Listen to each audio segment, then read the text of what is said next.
So, hello, my friends. I've just returned from a 2-week road trip driving from West Virginia to Washington State, which for people outside of this country is on the other side and way up in the upper left-hand corner of the country. Ended up being over 5,000 miles and about 8 days of driving, four days each way. And I went out to Aaron Murakami's Energy Science Technology Conference, which he has every year in Spokane. And it's always kind of fun and good people, and we have a good time. Reason why I drive, everybody asks me why you drive, and the reason why I drive is because I get a chance to listen to books, and I take a virtual pile of books on my phone, and I listen to them, and maybe I listen to 15 books going out and back. Obviously, some of them are shorter than other ones, but it's delightful there is no other time in my life I get a chance to just sit and listen to books, and at the same time visit the part of the country where I grew up, the Midwest, and the Rocky Mountains and such, all of which are just gorgeous this time, just amazing, full of rain, and I mean, it didn't rain much while I was there, but I mean, there was plenty of water, so everything was green, and it was just magnificent, majestic, so uplifting to do that. But one of the books I listened to was an anthology, a collection of 10 books by Neville Goddard. And Neville Goddard is this mystic from the first half of the last century. I think he died in the 50s. And he was an extraordinary guy. He was born in Barbados, or at least raised in Barbados, and then spent a goodly part of his life in New York. And I think in the end, he went out to California for a while. He was, for my money, he's unique. I mean, unique in that he really understood how this reality works, and more so than anybody else. And his perspective, his point of view was, it's a derivative. I mean, it's so resonant to me, with me, because some aspects of what he has to say is very much what the conclusions that I've come to, and in particular, the way he starts is kind of my origins that are a derivative of my very conservative Protestant upbringing, where everybody knew that God is omniscient and omnipresent and omnipotent and all that. I mean, those are the first big words I ever learned were those things about God, or the idea that we had of God, the concept that they were pitching about God was that he did everything, he made everything. And if you start from that point of view, if that's what your vision or your image of God is,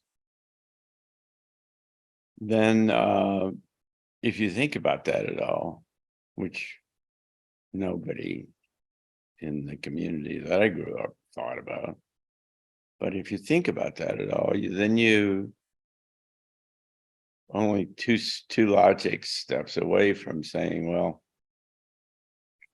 if God is produced everything and God is everywhere, then I must be God, right?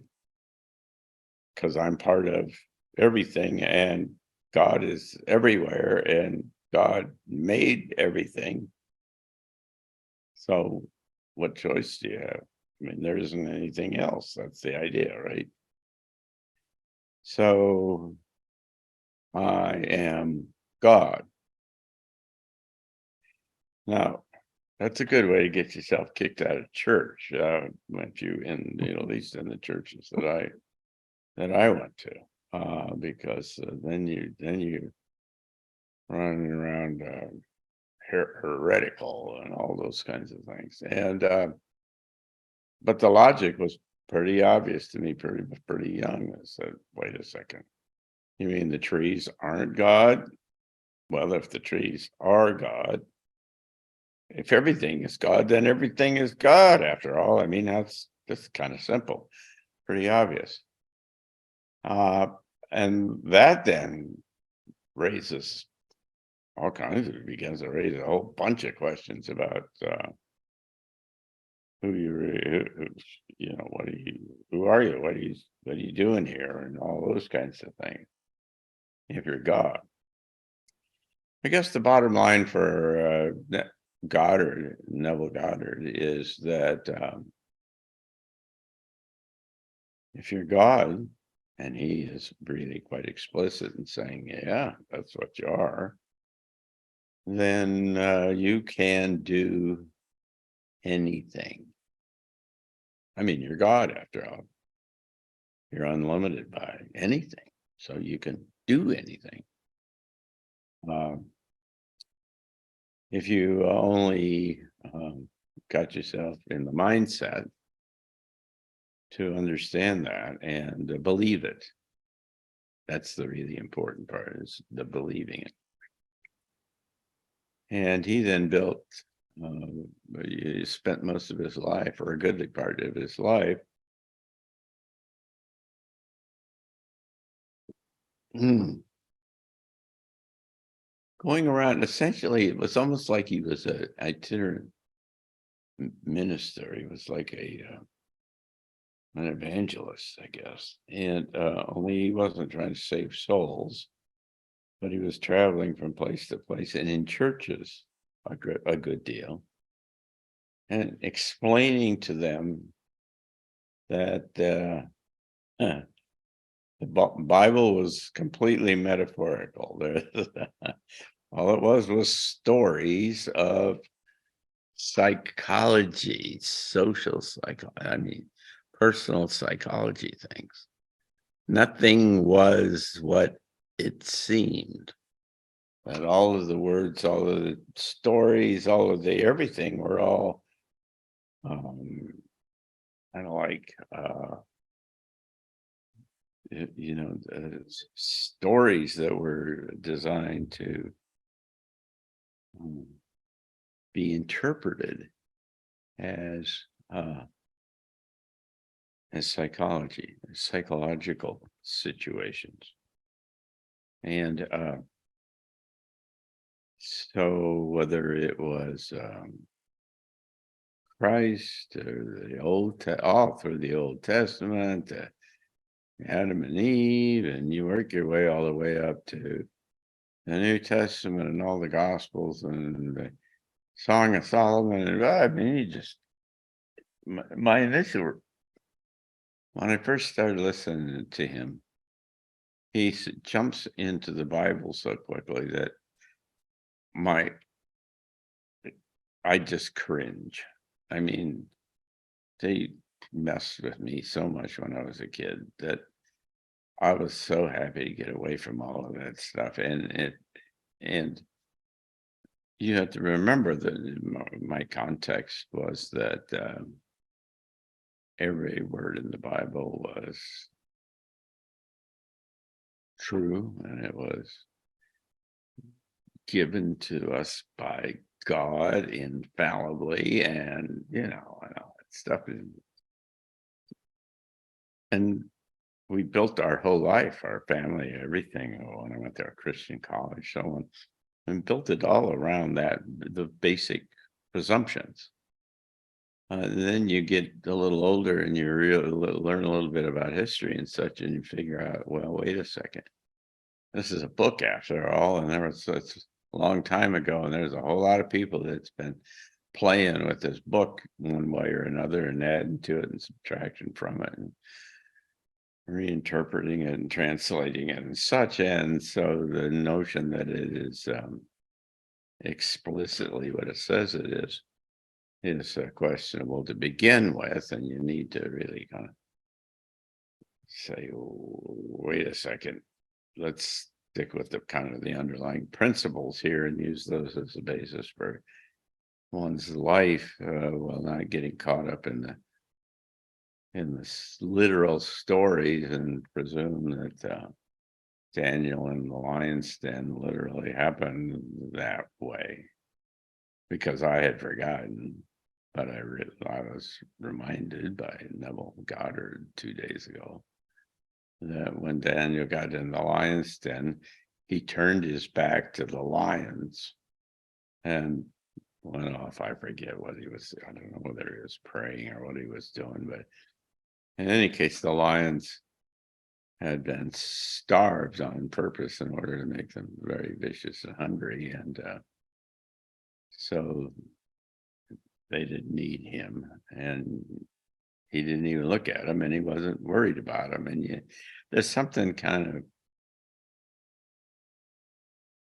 questionable, I guess, if you know anything about human nature, any kind of sense of it, that you would get in there and turn your back to the lions. Well, there's all kinds of little things like that to go through all these stories in the Bible. And what Neville Goddard says is that, well, the lions are the things that are in life that are your problems. And, it's all metaphorical. It's all symbolic,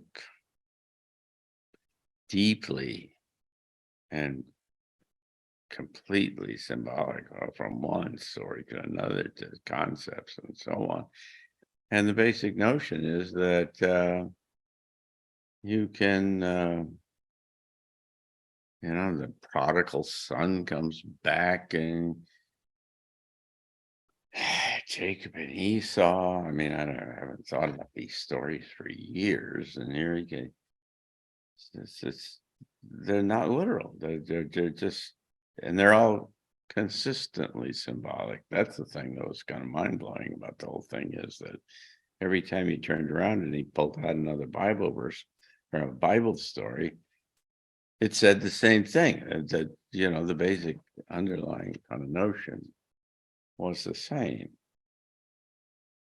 That raises all kinds of fascinating, interesting kind of questions, and not least of which is, how in the world did it all get put together so long ago from different kind of sources, and yet have this common kind of metaphoric approach to a really fundamental psychological kind of perspective and understanding. There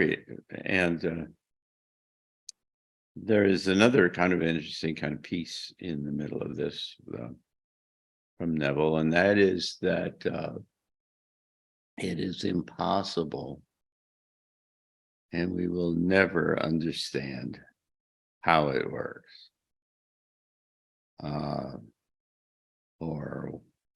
The mechanics of how it works.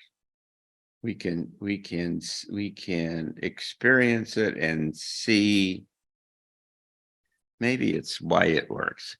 We can figure out how it works, but you can't figure out why it works the way it works. That's it. And and any attempt to, you're wasting your time to try to understand how this reality gets manifest and so on, because it is so far above us, beyond us, whatever, that it's impossible for us to get there. And so the issue is, how do you kind of just embrace the mechanics of how it works and quit worrying about why it does what it does.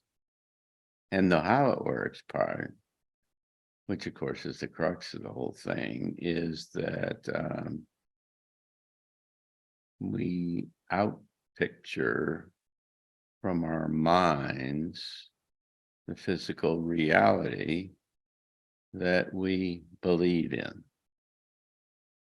And so, and whether that's explicit or implicit makes no difference. And whether it is good or bad, however you choose to kind of characterize it, makes no difference. We generate a physical reality that we believe in.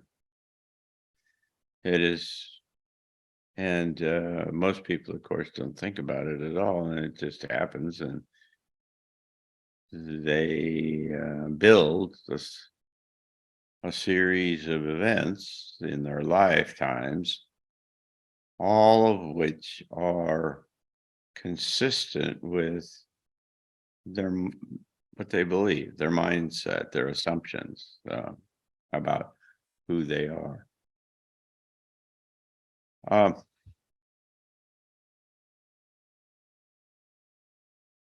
This is interesting to me because what it says, and we can talk a little bit about the mechanics of how you do this. I mean, they're common. You build an image in your mind about what it is that you want.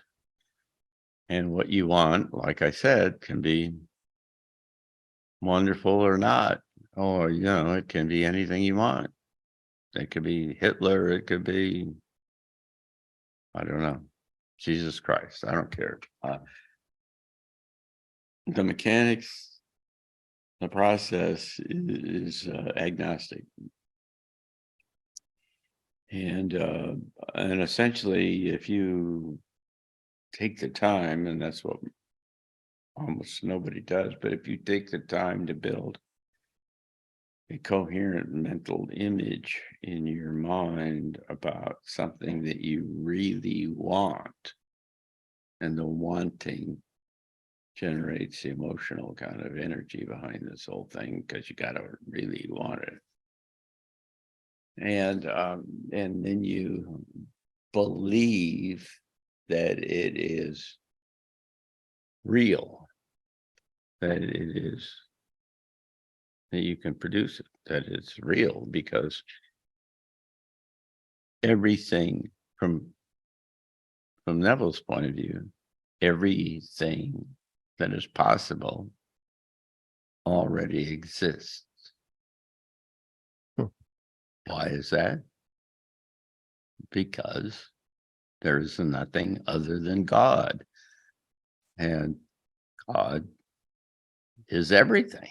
And so whether it's the future or the past or whatever you think about, or I don't know, your dog, I don't know, everything is in this space that includes everything, right?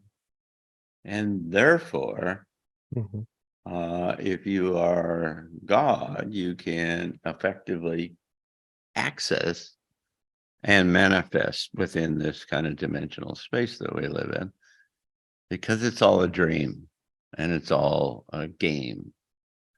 It's like a play or something. I mean, these are things we've talked about and you've heard before, but Goddard really had this wired down. I mean, he really understood it. And this little compilation has had 10 books of all kinds of approaches to the basic kind of notions.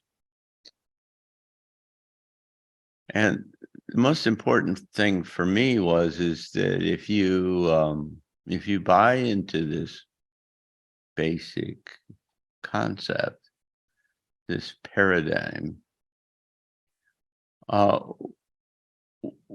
what becomes very apparent very quickly is that nothing else is important. That is to say, anything that you want, you can produce, you can generate if you believe it and and you internalize it and you picture it and whatever. And he goes through the process, but before you go to bed at night, you think about it and so on. There's different ways to do it. But 2 of these 10 books was nothing but story after story after story after story of letters or whatever that he's received from different people about how amazing, magical miracles happened because they just sat down and went through this process. So again, if you are so positive, powerful, if you and I are so powerful that we can effectively and literally produce any reality that we want, anything that we can think of that we want that's somewhat reasonable, then everything else is a derivative of that. Your pills that you take, your supplements, your exercise, your whatever, dating, all of those kinds of things can be controlled, can be managed. You can do that. The story is told of Neville Goddard that says he went to some party one night and ate a bunch of stuff and was feeling bloated and had picked up a couple of pounds and decided that he wanted to be back to his original weight by morning. And he sat there and closed his eyes and visualized that by morning he'd be at 154 pounds or whatever it was, which was his regular weight. And he so believed it, and such that apparently he just sweated all night and the bed was wet, drenched with water. And when he woke up, he was 154 pounds or whatever it was. It's that kind of literal. And people then talked all about getting cars and jobs and girlfriends and, on and on and on and on, all those kinds of things.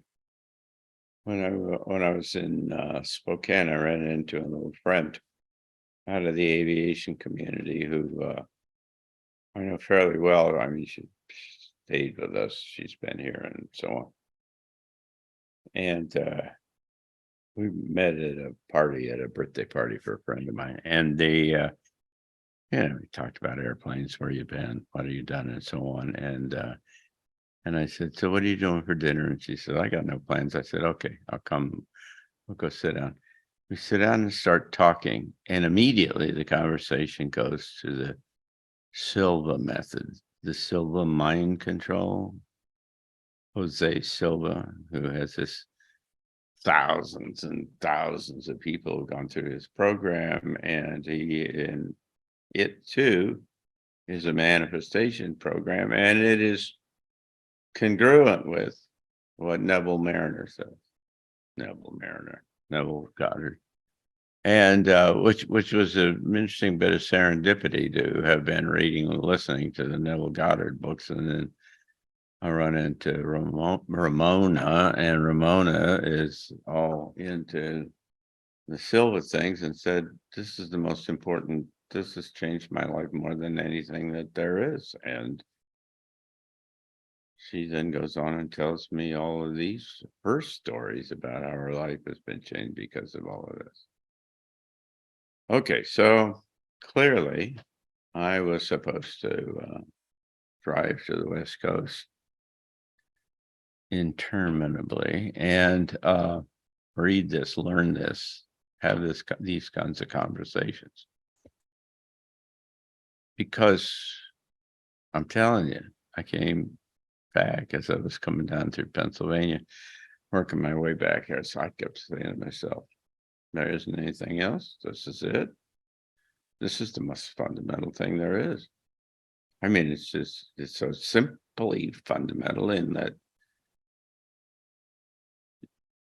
all of the other kind of stuff that we do to affect our lives and affect our futures and try to make this is literally like changing an election, ending a war. I mean, it is unlimited in terms of its potential impact and scope,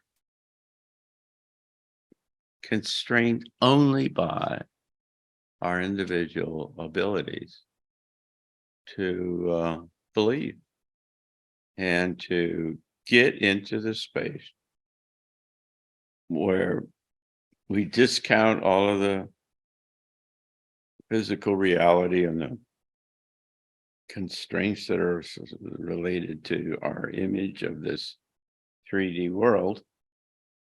And you get out on the front, you go into this other space and you build this image in your mind about what's something wonderful that's going to happen to you, and that it already has, because you get there and you experience it in this imaginary space, and you experience it so much that it is real, and you know that it is real.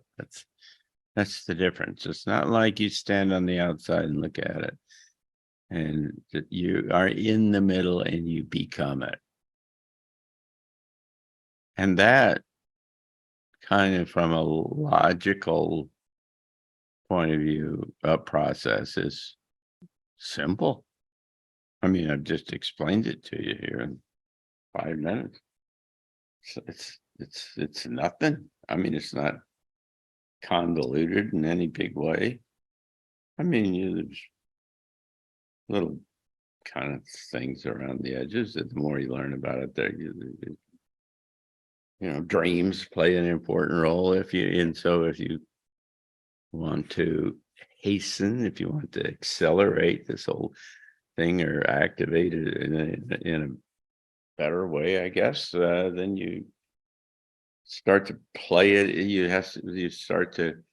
You do it right before you go to bed, and you fall asleep while you're in that other space, because that then drives all your dreams and your experiences at night when you are in this larger, undifferentiated kind of space of any and everything. Everything we do. Politics, personal relationships, social science, anything. I mean, you think about it a little bit, and you go to this Heisenberg principle in science that says that, that when a human being thinks about the experiment, it affects the outcome of the experiment. I mean, some of you are familiar with that, I'm sure. What does that mean? That sounds to me like it means nothing more than what I just said. Is that you come into the room and you affect everything that's around, because you are in this kind of everyday kind of manifestation process, and you don't have any idea what you're doing and why you're doing it. And the day you figure out how to do it and how to kind of wire it down, and you just then operate in a whole different space. That's what he talks about, is that, all day long you just operate in this other kind of space, and you go do the things that you're supposed to do, but you operate in this other space. And when you want to change the reality, you drop yourself into that space. Think of that thing, boom.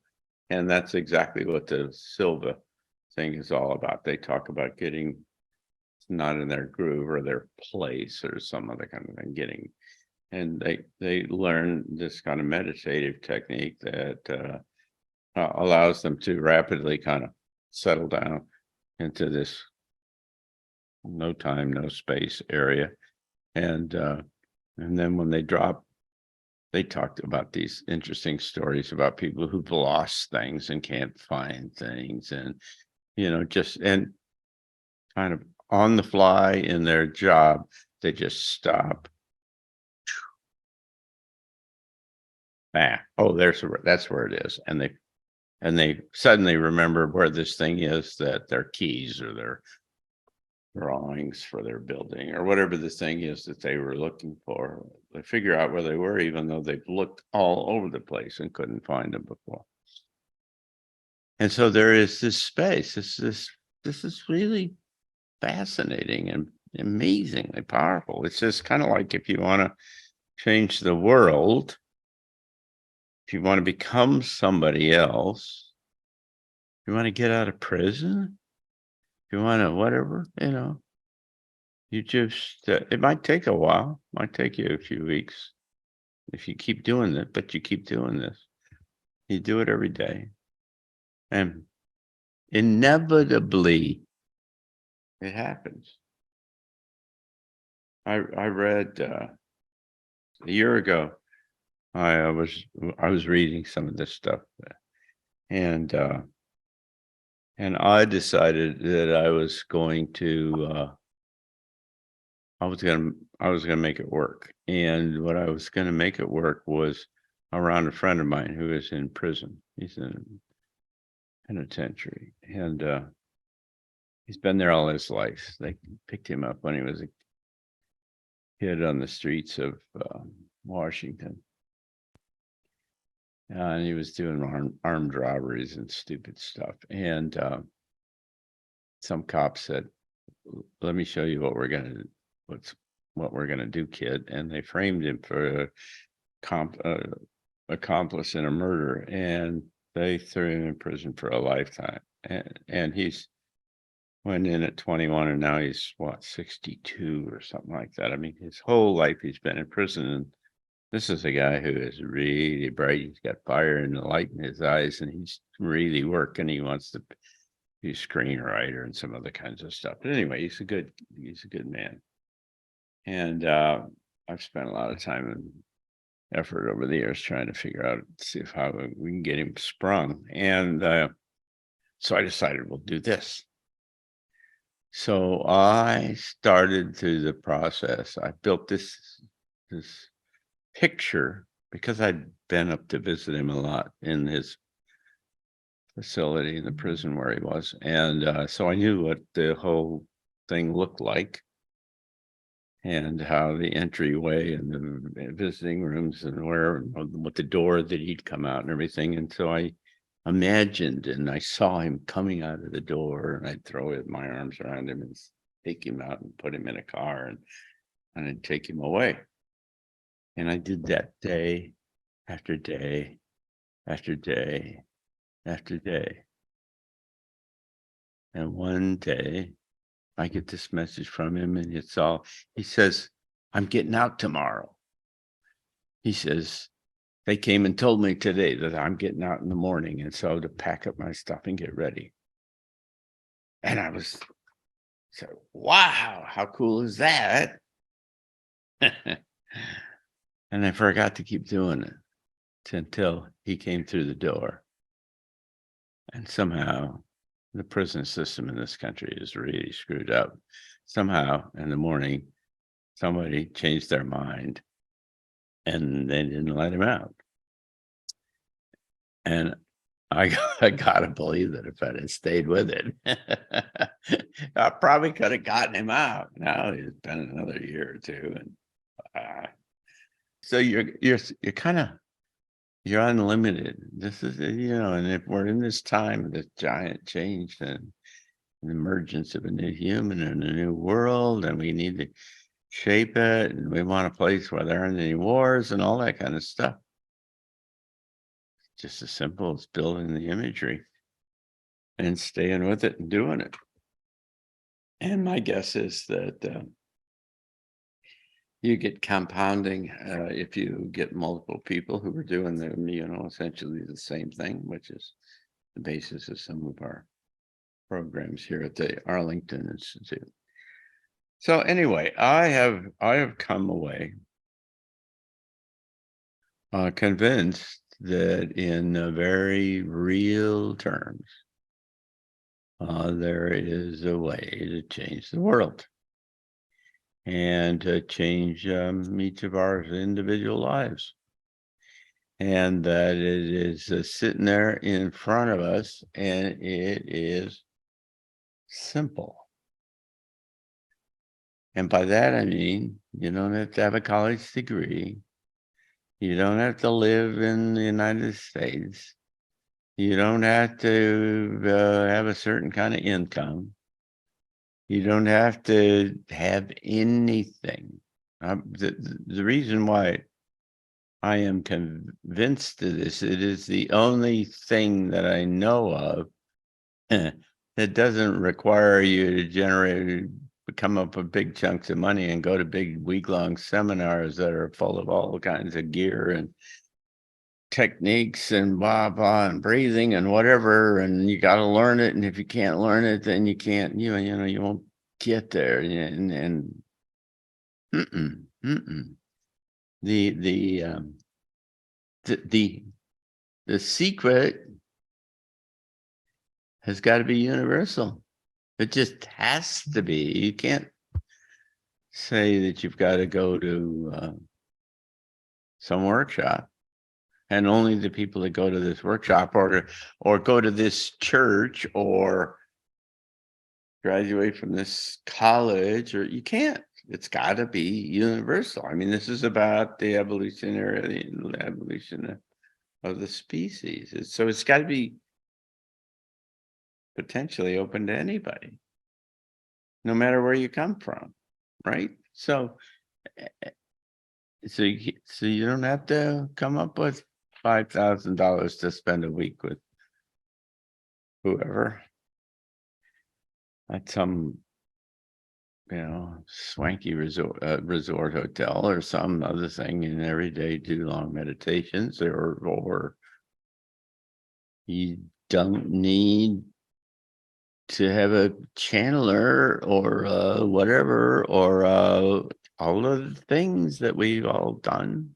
You don't have, you just do. It's just, it's elegant, you know, about Occam's razor and the elegance of it's just, this is a very elegant idea. And it just says everybody's got it, everybody can do it, and learning it is something anybody and everybody can do. We just have to get ourselves past the perspective that we've all brought with us, that have been ingrained within us and everything, by this experience we've been having down here. And we've got to get ourselves into the place where we realize that you are God. You can do anything that you want to do. And here's the way you imagine it. You have to have discipline. And, you know, and you have to have faith. You have to you got to be there, and you got to know that that this is going to happen, because it doesn't happen if you don't know it's going to happen. It doesn't happen if you hope it's going to happen. It's when you know that it's going to happen. I can't remember where in one of these things I'm reading this book. I think it was Neville. He had some idea that he wanted to have a boat, a sailboat, and you know, he used to stand up on a balcony or something, and it smelled the sea air and the feel with waves, kind of the salt spray, and you know, he built this image, and you know, in 6 months he had a sailboat. So